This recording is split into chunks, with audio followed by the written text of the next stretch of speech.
Your Excellency and dear brother, Mr. Mohammed bin Hassan, Minister of Foreign Affairs of Malaysia, Your Excellency Dr. Kao Kim Hoon, Secretary General of ASEAN, Your Excellencies Ministers of Foreign Affairs and distinguished representatives of Asian member states, Your Excellency Mr. Mario Lubitkin, Minister of Foreign Affairs of Uruguay, Excellencies, ladies and gentlemen, it is indeed a great privilege to be here and to stand before you today as my country has formalized its accession to the Treaty of Amity and Cooperation in Southeast Asia.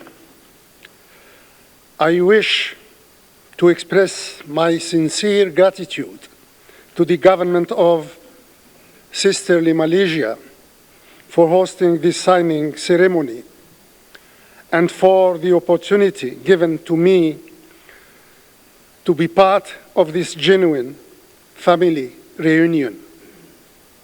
I wish also to convey my deepest appreciation to all Asian member states for welcoming Algeria's bid and for supporting its accession to this important treaty. Today marks significant milestones in Algeria's relations with ASEAN.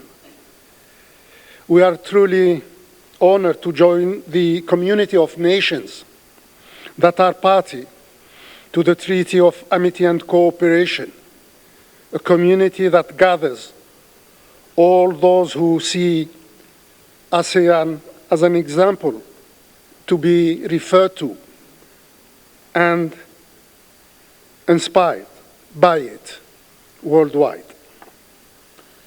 Algeria's willingness to become part of this esteemed family is grounded in several considerations, which I would like to briefly emphasize in three main motivations.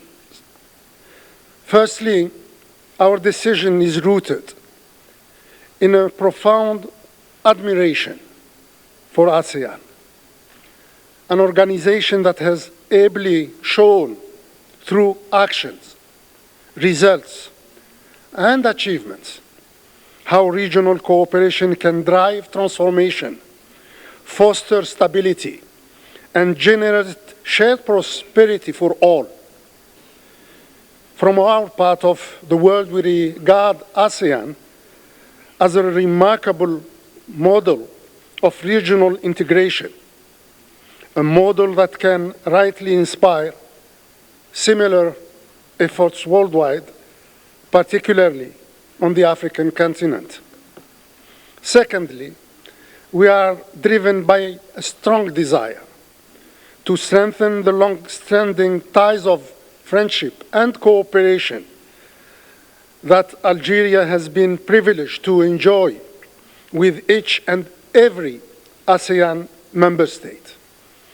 By joining the TAC today, we seek to add a new dimension to these bilateral relations, a dimension that includes ASEAN as a genuine united bloc whose collective voice and positive influence continue to grow on the global stage. In this spirit, we also aspire to deepen our engagement with ASEAN by becoming a sectoral dialogue partner, and we kindly seek your invaluable support to that effect. Thirdly and lastly, we take special pride in sharing with all ASEAN member states a steadfast commitment to the principles of the Treaty of Amity and Cooperation, principles that are equally enshrined in the Charter of the United Nations. These principles that are deeply rooted in the respect for international law, from the very foundation of Algerian foreign policy. They have shaped my country's external identity, and they continue to guide its actions and positions at the international level. I'm sure we can all agree that our world is in urgent need for a renewed commitment to these principles, especially in light of the deeply troubling patterns that are unfolding before us. Of great concern among these developments is the growing tendency to openly resort to the use of force in defiance of all established norms, principles, and rules. Of even greater concern is the increasing inclination to deliberately violate international law, including the core principles of the UN Charter. And of gravest concern is the progressive marginalization of the United Nations, the weakening of the whole UN system, and the near paralysis of the Security Council itself. In the face of these developments that are reshaping the global landscape, Algeria is committed to working alongside ASEAN in advocating for the values of peace, mutual respect, and genuine cooperation. Algeria is also committed to joining hands with ASEAN in promoting respect for international law, including the principles of the Treaty of Amity and Cooperation. And Algeria is finally committed to closely coordinating with ASEAN toward ensuring that diplomacy takes precedence over confrontation, that law triumphs over force, and that multilateralism prevails over unilateralism.